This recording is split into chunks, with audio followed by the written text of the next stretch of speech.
El 4 de junio de 1943, el ejército argentino se levantó en armas y le arrebató el poder al presidente conservador Ramón Castillo, suspendiendo las elecciones que debían celebrarse en octubre de ese mismo año.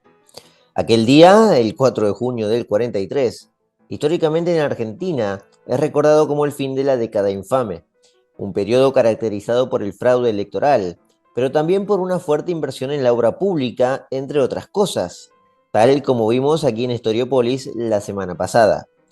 La camada política de la década del 30 ya estaba fuera de juego, y los que quedaban ya estaban muy avanzados de edad y habían muerto ya entrados en la década de los 40. Ramón Castillo, el presidente en ejercicio, tenía su propio candidato conservador en mente para los sufragios de fines del 43. Era un salteño llamado Robustiano Patrón Costas.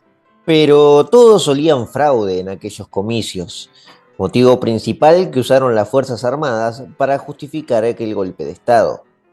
La dictadura militar que tomó el mando en Argentina dio paso al periodo conocido como Revolución del 43, un periodo de tránsito entre la década infame y el surgimiento de Juan Domingo Perón, un militar que conquistó a la masa obrera con sus leyes laborales y que devino en un experto político. Un político que para 1946 no solo llegó a la presidencia, sino que había creado un movimiento social conocido solamente por su propio apellido. Hablamos, por supuesto, del peronismo. Hoy en Historiopolis vamos a recorrer detalladamente aquellos 3 años convulsos y ambiguos que van de 1943 a 1946.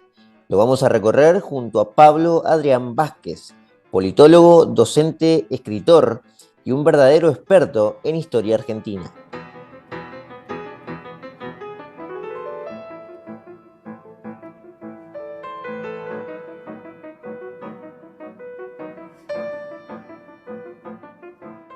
La revolución de 1943 es ese golpe de Estado que en Argentina pocos recuerdan quiénes fueron sus intérpretes, los que lideraron aquel golpe de Estado, los generales, ¿no? que finalmente tomaron el poder, porque al fin y al cabo no pudieron perdurar demasiado, ninguno de los tres.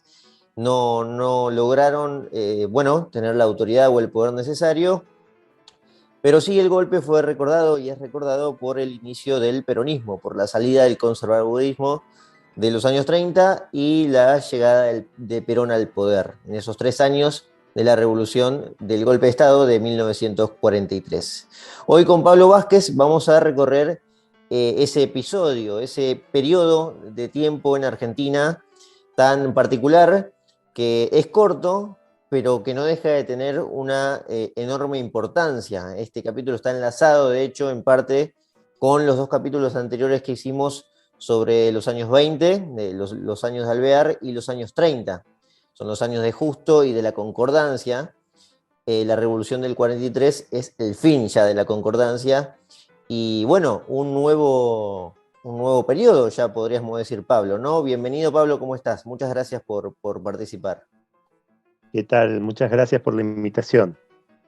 Bueno, la idea es entrar en contexto. 1943, 4 de junio de 1943, el golpe de Estado que interviene lo que iba a ser una elección, vos corregime, una elección en octubre de ese año, si no me equivoco, pero con aires de fraude que se habían practicado en los años 30, ¿no? El presidente en ese momento era Ramón Castillo. Sí, en principio, para ponernos en contexto, estábamos cursando la Segunda Guerra Mundial. Exacto. La Argentina se mantenía en un marco de neutralidad desde el 1 de septiembre de 1939, la invasión nazi a Polonia y al mismo tiempo la invasión soviética, estalla el conflicto bélico en Europa, después tiene ramificaciones en el resto del mundo. Nosotros mantenemos un marco de neutralidad. En ese momento, en el 39, es como un momento bisagra entre el fin del gobierno de Ortiz porque si bien seguía siendo presidente, está de licencia por su enfermedad, la cual termina generando por su diabetes el fallecimiento, y asume el vicepresidente Castillo. El gobierno era el de la concordancia, que era un acuerdo entre el Partido Demócrata, los conservadores, la UCR antipersonalista. De hecho Ortiz era radical antipersonalista, y estertores del Partido Socialista Independiente, que entre Federico Pinedo Abuelo y de Tomaso fallecido y Pinedo ya incorporado al conservadurismo, quedaba poco y nada. En realidad la concordancia era una unión de las fuerzas de derecha provinciales, de todos los partidos conservadores, donde la figura clave era Robustiano Patrón Costa, el presidente provisional del Senado y figura fuerte del norte argentino, el vicepresidente, el catamarqueño Castillo, y después los partidos demócratas, conservadores. Bueno, se llamaba demócratas, salvo en la provincia de Buenos Aires. En el resto de las provincias la nominación de los conservadores era demócrata, sobre todo era muy fuerte en Mendoza y en Córdoba. Y por el otro lado estaba la UCR, que tenía ese doble juego. Por un lado abjuraba del conservadurismo, por el otro había negociado con los conservadores post Pacto Roca-Runciman y acuerdo con las fuerzas de Alvear para tener un cogobierno, y eso se vislumbró con la candidatura de Ortiz, en ese también doble juego de plantearse como un presidente republicano que quería depurar las prácticas del voto corrupto con el fraude, pero que mantenía ciertos elementos de democracia restrictiva, que justamente sus correligionarios forjistas denunciaban junto con otros sectores o actores políticos, sea el Partido Socialista o los demócratas progresistas o sectores sindicales de la CGT.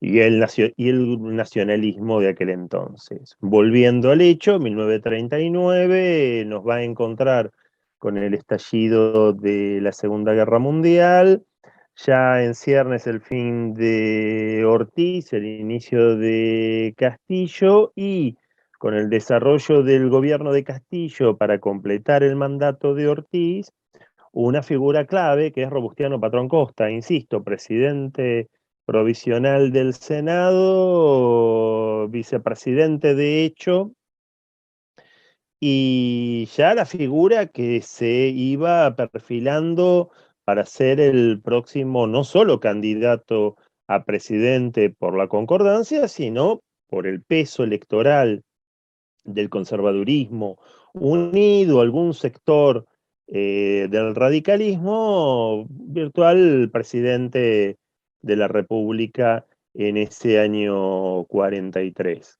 Entonces, bueno, ahí se generaba todo un marco de tensión, porque por un lado ya el régimen de lo que se denominó la década infame tenía visos de agotamiento desde lo económico por el Pacto Roca-Runciman, agotamiento de lo político, ya la cuestión del fraude patriótico y la no participación popular ya estaba casi agotado, Las figuras, agotamiento ¿no? desde lo social.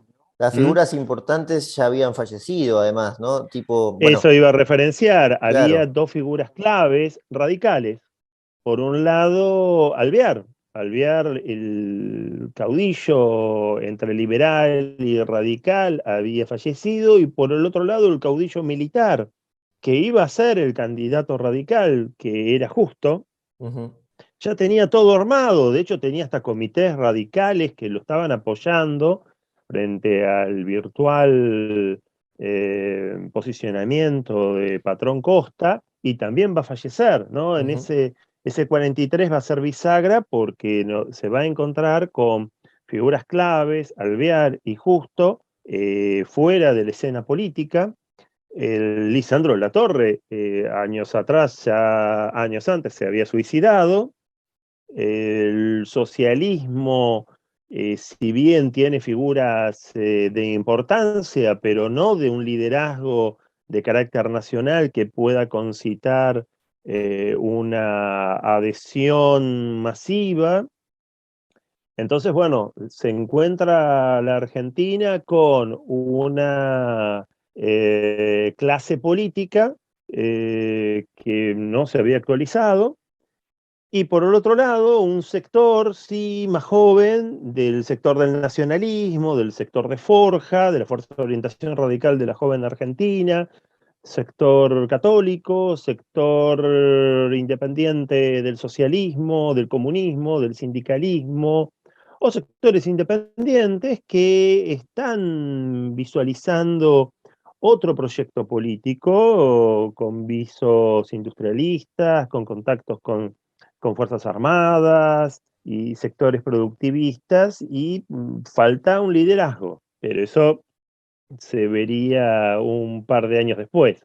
Lo cierto es que desde el sector de las Fuerzas Armadas se empieza a insinuar que de buenas a primeras la visión de Patrón Costa como presidente ya iba a ser obvia y parecía inevitable. Entonces hay como dos caminos, hay como dos grupos. Por un lado, el sector de los generales, que plantean las dudas, ¿no? Sobre qué hacer con Patrón Costa.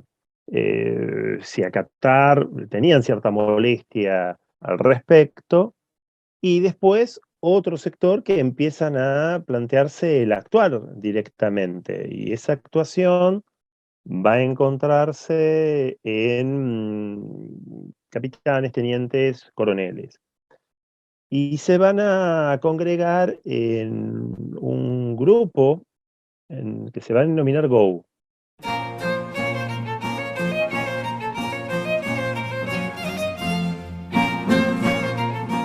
Acá hay todo un tema, ¿cómo es que se llaman? Si es Grupo de Oficiales Unidos o Grupo Obra de Unificación. Hay un sector que dice que es Grupo Obra de Unificación, hay otro que es Grupo de Oficiales Unidos. Yo tengo un texto del año 44, un suelto, que refiere al GO como Grupo de Oficiales Unidos. Así que me doy por dar esa referencia de Grupo de Oficiales Unidos. Siguiendo Fermín Chávez, también lo define como Grupos Oficiales Unidos. Perón, tengo que citarlo, al integrante más famoso de ese grupo, da los dos términos, da los dos títulos. Así que con decirle go nos quedamos, pero puede ser de un lado o del otro.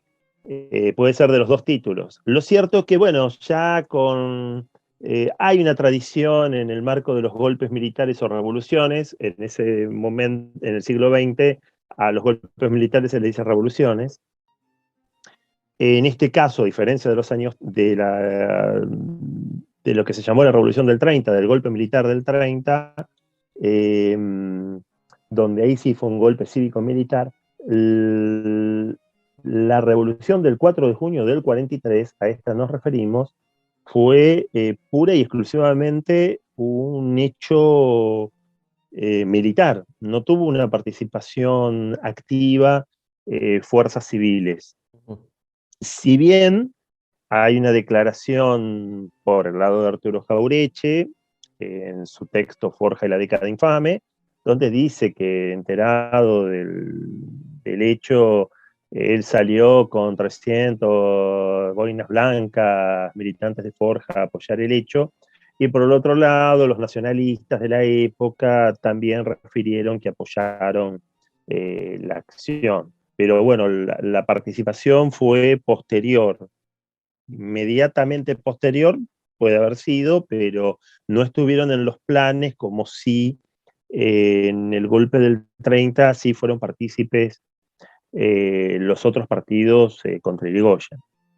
Y uno se pregunta, cuando yo te cité qué pasaba con los otros militares de mayor rango, los generales, qué pasa con los generales, porque todos dicen, no se puede hacer una revolución con golpe de Estado, si uno lo prefiere actualmente, si no hay un general. Entonces, ¿qué pasaba con los generales? Sobre todo con los principales, por lo menos los primeros que han participado, que son Rawson, Ramírez y Farrell. El Vamos al primero, segundo. ok, dale. Antes que el primero es Rawson, voy primero a Pedro Pablo Ramírez. Bien. ¿Por qué? Porque Pedro Pablo Ramírez era el ministro de Guerra de Castillo. ¿Y qué pasaba con Pedro Pablo? Que Castillo le preguntaba, porque sentía que había rumores, bueno, le preguntaba a los sectores de inteligencia que había rumores en las Fuerzas Armadas sobre la situación de inestabilidad.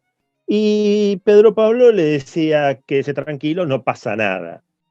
Ese quédese tranquilo, no pasa nada, que yo pregunté y no hay nada, puede ser en dos planos.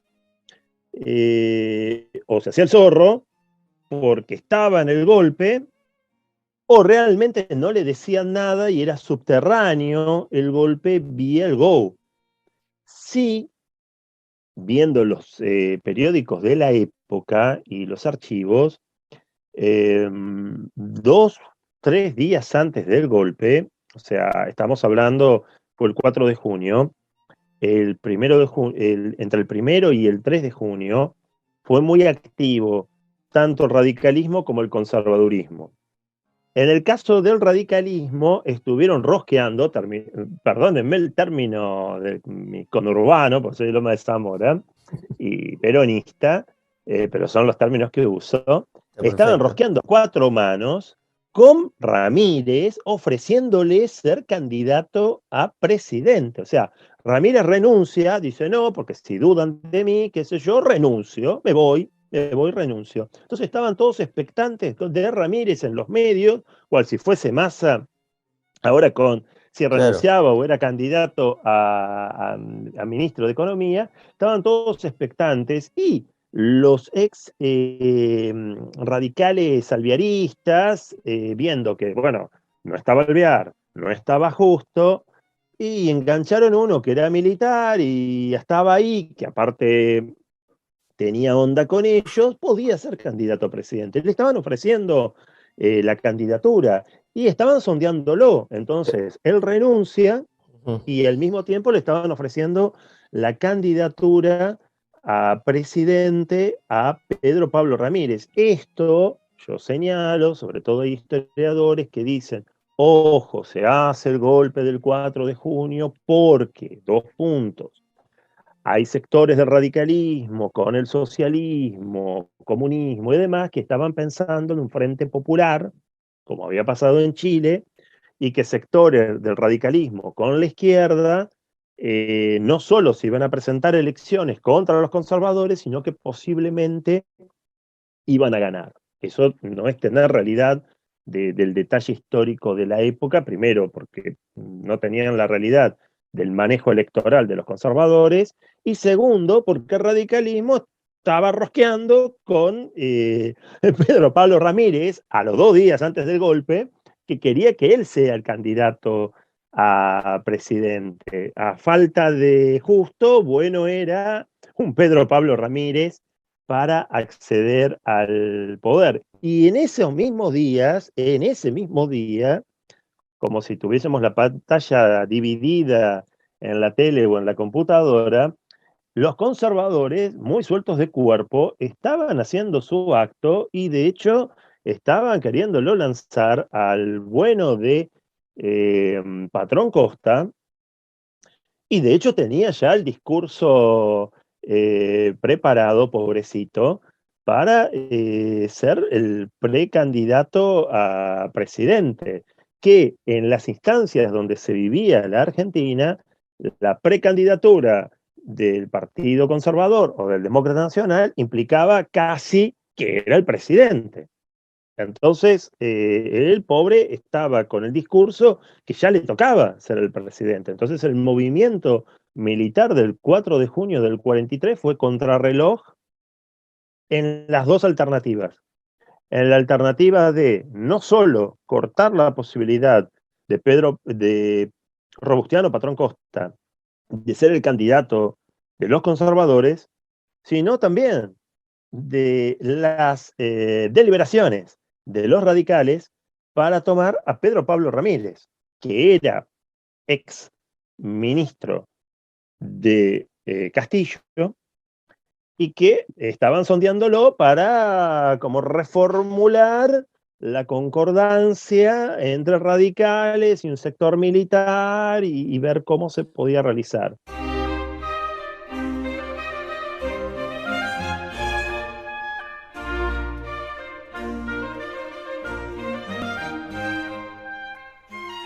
No era la primera vez, de hecho, que un ex ministro de guerra asumía como presidente, ¿no? Y de hecho, el ministro que era o que renunciaba a algún mandato siempre aparecía la posibilidad de los frentes opositores de llevarlo a sus filas. Había pasado en los años 20 y en los años 30. Bueno, en los años 30 no porque el juego democrático estaba más restringido, pero había pasado, ¿no? Que un ex ministro de guerra, justo, si no me equivoco, era ministro de guerra, Roca, en su momento. Bueno, sí, claro, Roca. claro, claro, sí, sí, sí, Roca, sí. ¿no? Digamos, el tema en dos planos, el tema de representar a las Fuerzas Armadas como un factor de poder, era muy importante, ya desde la época de Julio Argentino Roca. Tengo que aclararlo porque si no se No, no, no, infiere que obvio, puede obvio. ser el hijo, no, porque tiene que ser el hijo, si no está el hijo, porque está ahí dando vueltas, Claro, sería claro, pero no, no, Julito. no, claro, claro.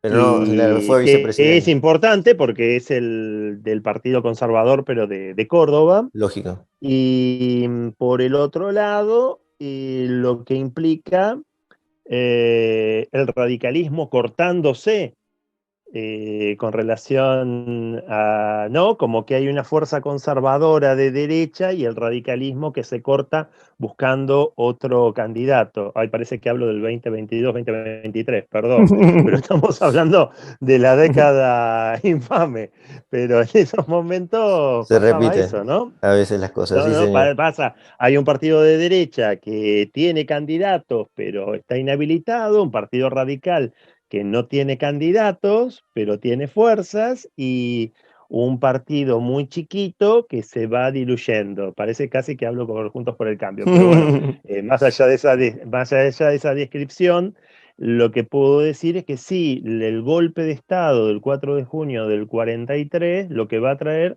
es una gran sorpresa porque por lo menos en ámbitos generales, después hay ámbitos más particulares en la política donde tenían ciertos sondeos donde se hablaban de estas cuestiones. En el caso del GO, ellos, bueno, estaban empapados en su formación política, ideológica, leían textos nacionalistas, textos de Forja, había contactos entre forjistas y nacionalistas con los hombres del grupo del GO, ¿no? Al respecto, pero no consta que le hayan dicho día, fecha, horario del movimiento de tropas al respecto. Por el otro lado, los otros generales más profesionales tomaron con distancia el hecho. Insisto con que el ejército es una estructura verticalista. Entonces, los sectores más elevados, los generales, no todos fueron partícipes de este hecho. Fue más una revolución de coroneles,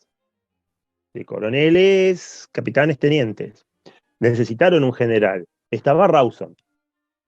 El general Rawson ahí se suma, pero Rawson no era el general, por lo menos si uno sigue a Perón en sus textos, cuando describe lo que él recordó de la Revolución del 43, que así era la denominación del hecho político, desde su perfil aliadófilo hasta su adhesión con el liberalismo casi radical alviarista.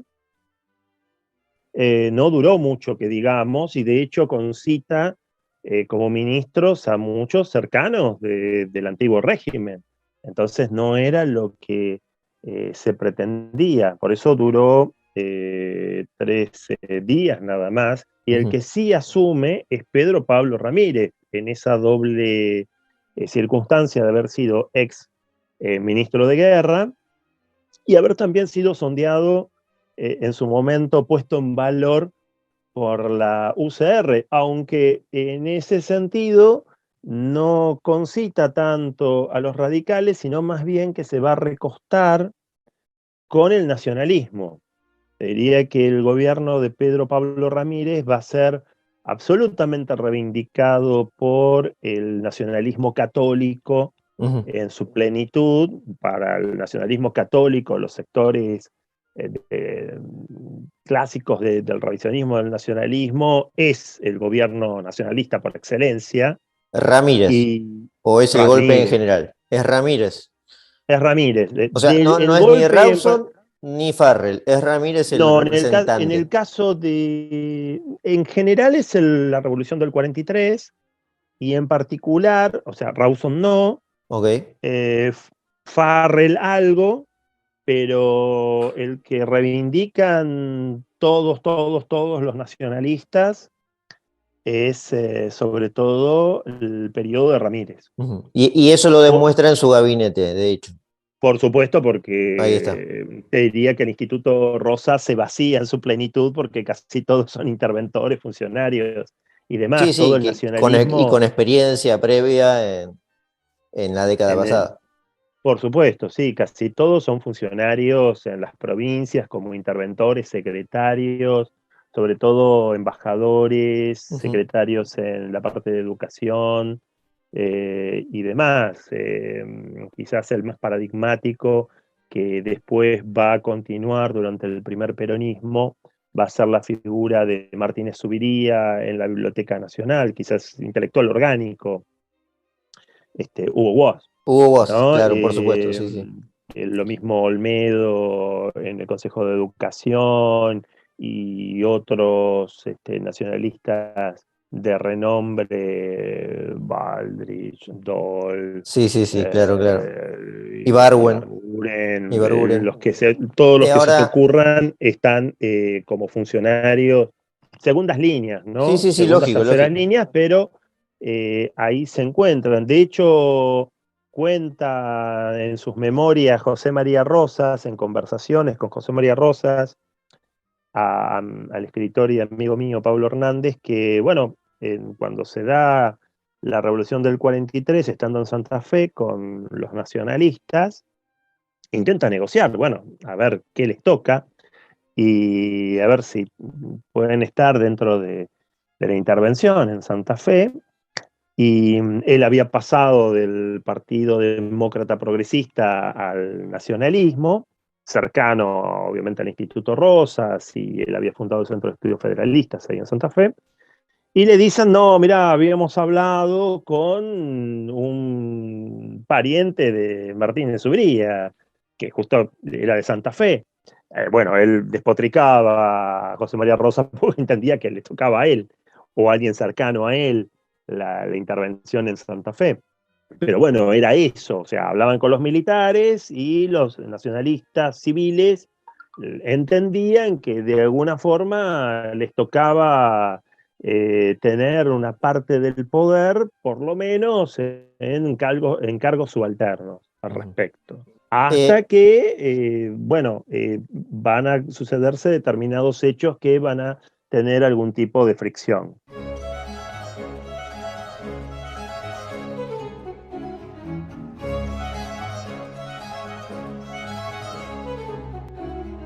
Esas fricciones que acaba de mencionar Pablo son las que, bueno, van a terminar, imagino, sacando del poder a Pedro Pablo Ramírez y ya depositar a Edelmiro Farrell.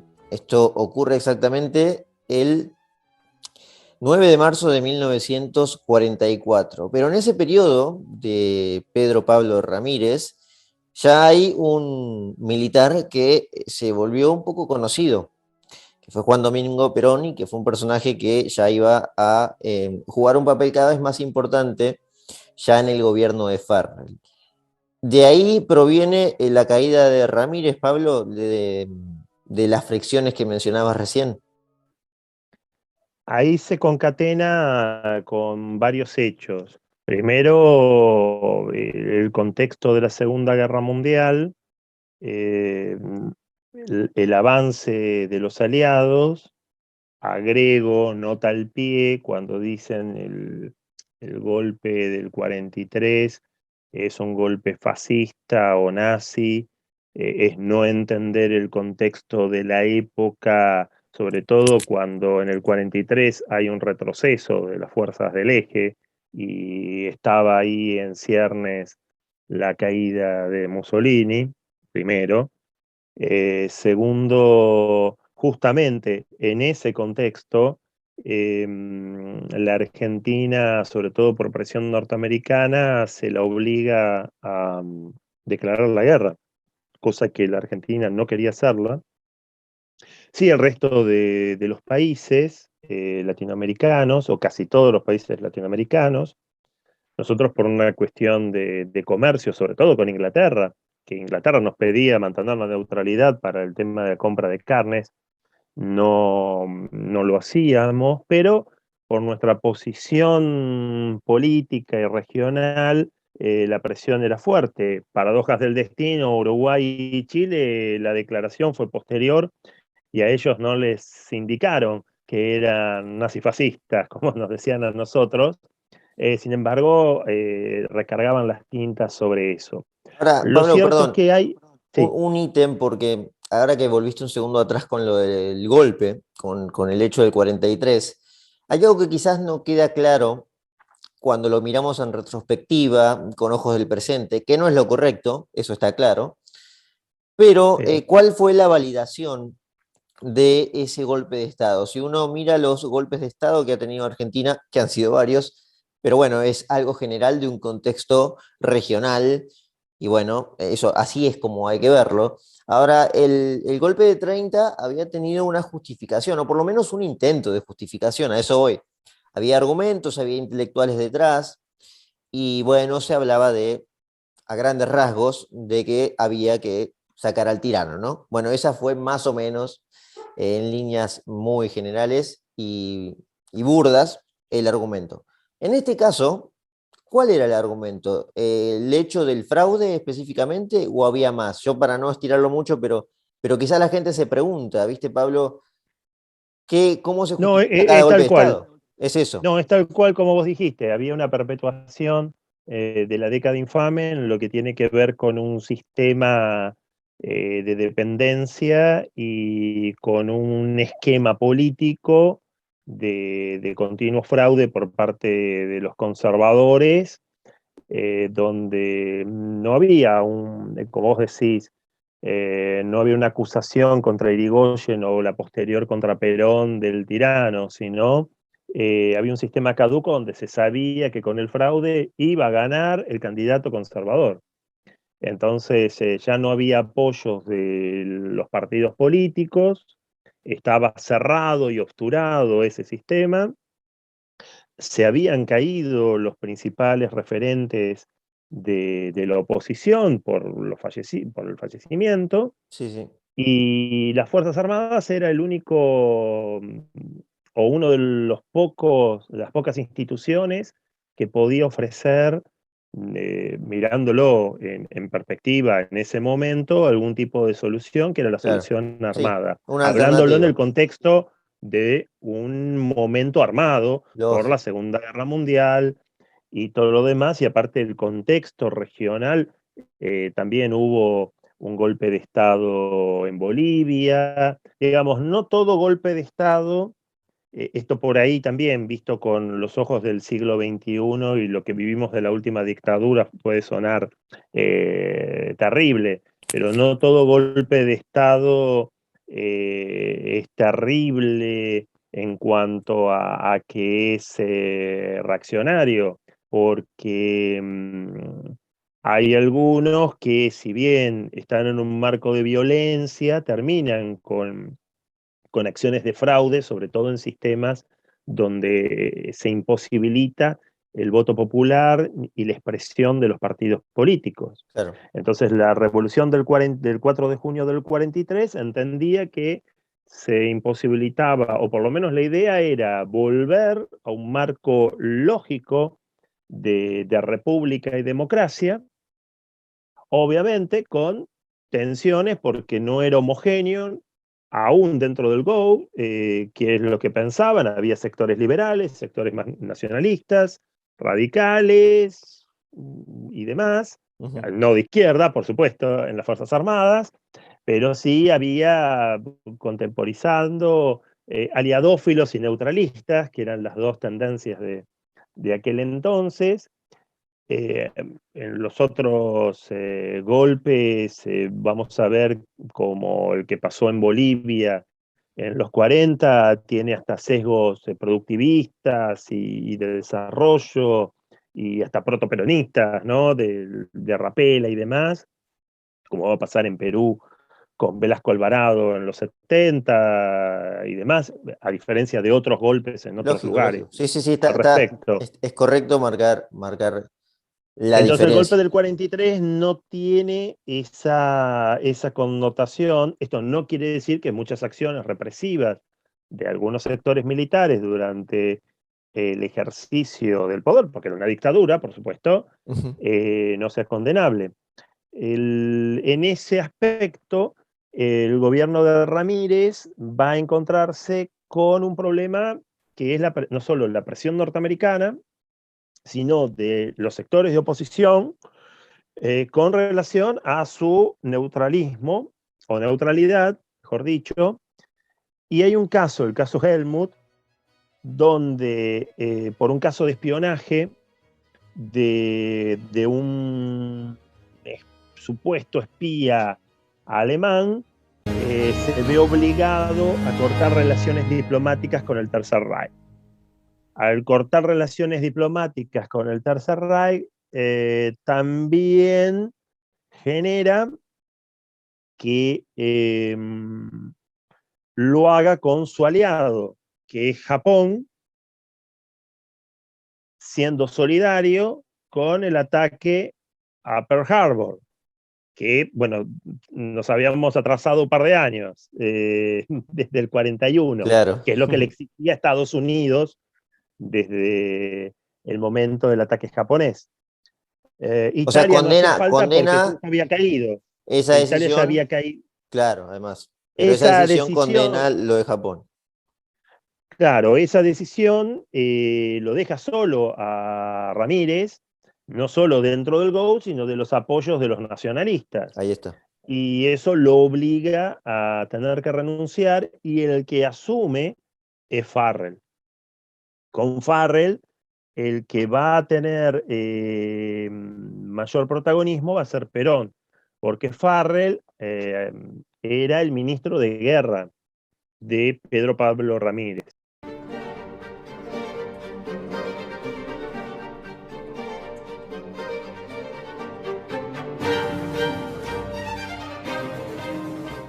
Ahí veníamos, El ¿no? ministro Ministro de de guerra, para guerra que a veamos, presidente. claro, Era la acordémonos de la plataforma. importancia del ministro de guerra. Del ministro de guerra pasa a presidente. Ujú. El jefe de despacho de ministro de guerra era Perón. Y luego toma la Secretaría de Trabajo y Previsión, 27 de noviembre de 1943. Ujú. Luego, en el medio, en enero, se produce el terremoto de San Juan. Y después está el terremoto político del caso Helmut y la renuncia de Ramírez, la asunción de Farrell, y ahí se concatena que Perón asume el Ministerio de Guerra,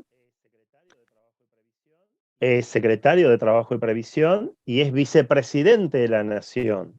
No había parlamento, no había congreso, Lógico. pero simbólicamente asume Perón como vicepresidente, como segundo al poder. Entonces se considera que el gobierno es Farrell-Perón. En eso Perón tiene una importancia absoluta por las leyes, 120 leyes obreras en menos de 2 años, en comparación con las 30 leyes que desde fin del siglo XIX hasta el 43 se habían dictado. O sea, en lo cuantitativo y cualitativo es un avance enorme. Luego, lo que tiene que ver con el manejo de lo militar en manos de Perón, sobre todo en un gobierno militar, y siendo vicepresidente, cómo él encara el Consejo Nacional de Posguerra, la planificación estatal en lo que va a venir, de pensar un país que se propone ser industrialista, sobre todo cuando termine la conflagración europea, y qué nos espera, y ya él pensando, si no explícitamente, por lo menos ya tener en claro que hay un proyecto político profundo. Si uno se pregunta, ¿él quería ser presidente en ese momento? Uno no sabe. Lo cierto es que tiene todos los elementos para hacerlo en ese momento, y si no lo puede ser él, por lo menos tiene para poder ofrecerlo al resto de las fuerzas políticas de aquel momento. Y él empieza a sondear fuerzas políticas y tiene una ventaja. Como secretario de Trabajo y Previsión, sondea o se une a fuerzas que no se habían unido los otros actores políticos, que son los grupos sindicales. Y con unir con los grupos sindicales es unir a los sectores que antes el Estado había repelido y había reprimido. Ahora Perón no solo los escuchaba, los avalaba, sino que encima los sumaba a un proyecto político colectivo. Gente que venía del socialismo, gente que venía del comunismo. A su vez, el interlocutor de sectores nacionalistas, de sectores del catolicismo, dialogaba con radicales, forjistas y de otros sectores. Obviamente que Perón en eso, a diferencia de los otros integrantes de la revolución del 4 de junio del 43, tenía un proyecto político mucho más denso, Sí, sí. con mayor densidad. Y el Consejo Nacional de Posguerra lo hacía partícipe de diálogo con industriales. Por ahí no con los industriales del Círculo Rojo, con los otros, los que estaban en cierne de disputar el lugar de lo que sería el Círculo Rojo de aquel momento, pero sí le daba el suficiente background para en algún momento tener reuniones como la que tuvo en la Bolsa de Comercio, o tener otro tipo de reuniones con lo que serían representantes del Círculo Rojo. Ujú. Entonces ya Perón está, no, y te lo sumo, con el que va a ser el representante absoluto y mayor contrincante de Perón, que va a ser el Ábalos. embajador norteamericano Ah, Stokely Braden. Braden. Claro, Entonces dije, claro, ahí claro.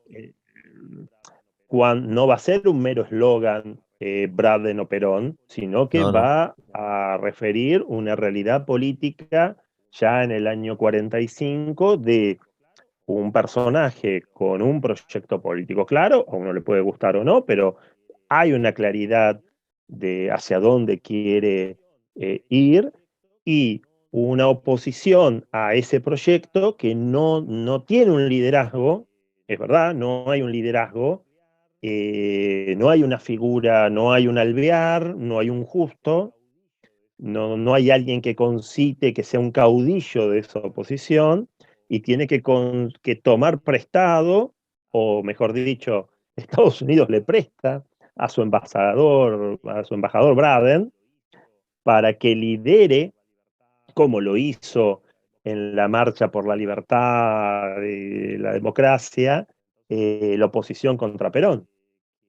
Entonces, bueno, vamos a ver que ese 44-45 con Farrell se va a dar todo un proceso de estatizaciones, nacionalizaciones, avances en materia estatal muy importante, cuestiones de hidrocarburos, cuestiones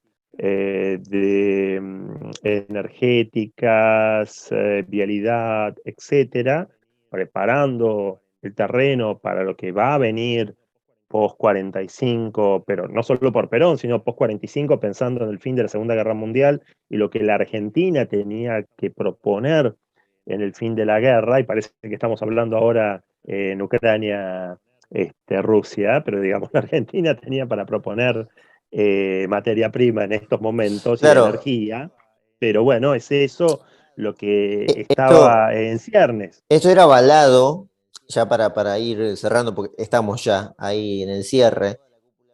Esto era avalado por, no sé si por toda la cúpula militar, pero Farrell lo veía con un visto bueno. Ahora llega un momento que esto estalla con la fricción total que ocurre ya en octubre del 45. Bueno, previa, no, sí, es todo en octubre del 45, la renuncia y la movilización, y ya el matiz es completamente distinto, ¿no? Es un Perón diferente que no está en todos esos cargos y que ya es candidato a presidente, ya en el año 46. A lo que voy con esto es que eso ya es materia de otro análisis, porque la historia es la historia de Argentina sin el 17 de octubre del 45 no se puede contar, entonces eso ya se sabe demasiado, ya hay mucho escrito, me No, por parece, sobre ese supuesto. tema, pero es el quiebre, ¿no, Pablo? Para ir concluyendo, es el Por quiebre ahí, de la misma revolución, digo, del mismo golpe. por ahí te agrego que en realidad el quiebre del gobierno Farrell-Perón empieza, o por lo menos la oposición al gobierno Farrell-Perón, empieza con la caída de Berlín. Con la caída de Berlín, en mayo del 45, empieza a tomar bríos Estados Unidos y el apoyo a la Claro, oposición en Buenos Aires. Uno lo ve en los Wikileaks del 45, de la Embajada Norteamericana, como ellos empiezan a organizar esa oposición y desde mayo, junio, julio, agosto, septiembre, desde la idea de pasar el gobierno a la Corte Suprema hasta la marcha por la libertad y la democracia, son acciones que buscan esmerilar esa fuerza, con fuerza, ese gobierno.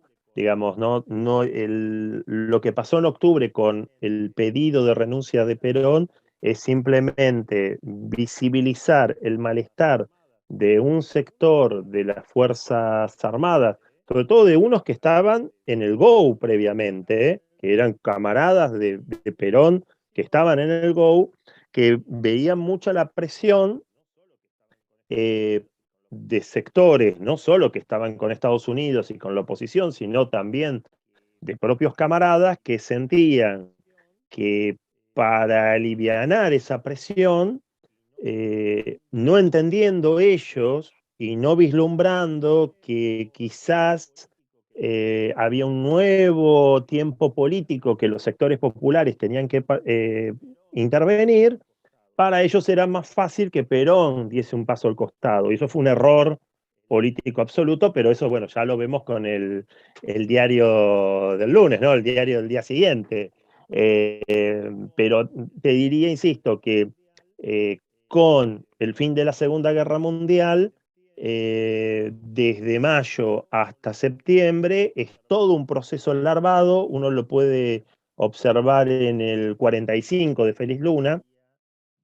Tenés como el día a día de cómo eso va generando toda una acción contra Farrell y Perón, y cómo no se tuvo en cuenta eh, lo de abajo, ¿no? Los sectores populares, hasta el propio Perón y los propios líderes sindicales después del 17 tampoco tuvieron en cuenta la magnitud del reclamo de esa cálida noche de primavera después de una lluvia donde bajo la luz de las antorchas de los periódicos que tenía la gente en ese momento, que salió de todos lados, sobre todo de donde yo vivo, del conurbano sur en Lomas de Zamora, nació un movimiento nuevo del país. Así que bueno, frente a eso, después vendrán otros que lo analizarán, pero en ese momento no se tuvo dimensión de qué es lo que iba a pasar en nuestro país. Totalmente, totalmente. Pero sí, ese sería el broche como para que todo lo demás ya sea analizado desde otra perspectiva, en otro episodio, básicamente, que continúe este hilo de la historia argentina. Por supuesto que ya que tocamos este capítulo, este episodio, este periodo, y que mencionaste a Félix Luna y el 45, es un libro que, que ilustra todo esto, el hecho de Perón, pero también le da un buen panorama de lo que fue el golpe del 43 y cómo se terminó desvaneciendo ya en esos últimos meses. Bueno, Pablo, por mi parte, para mí fue un placer y te agradezco muchísimo esta participación. Quizás en otro ¿No? Por momento favor. podemos hacer otra cosa sobre la historia argentina, que ahí queda para ver quién va a continuar este hilo de la historia. Ahí quedará, pero desde ya te agradezco mucho el llamado, quedo a tu disposición y seguimos. Lo importante es difundir la historia, problematizarla, que todos y todas puedan acceder a repensar y repensarnos y bueno, generar otras dudas sobre qué cosas acontecieron y también hacer como links que hasta hoy uno cuando habla se hace al mismo tiempo entre el ayer y el hoy, que por ahí no lo tiene tan presente y cuando empieza a hablar de ese pasado de casi 100 años atrás, por ahí lo vincula con sucesos de estos días, ¿no? Consciente o inconscientemente. Sí, totalmente, totalmente. A veces para bien, a veces para mal. Como se Pablo, puede. muchas gracias. Te mando un No, abrazo. por favor. Faltaba un gran abrazo.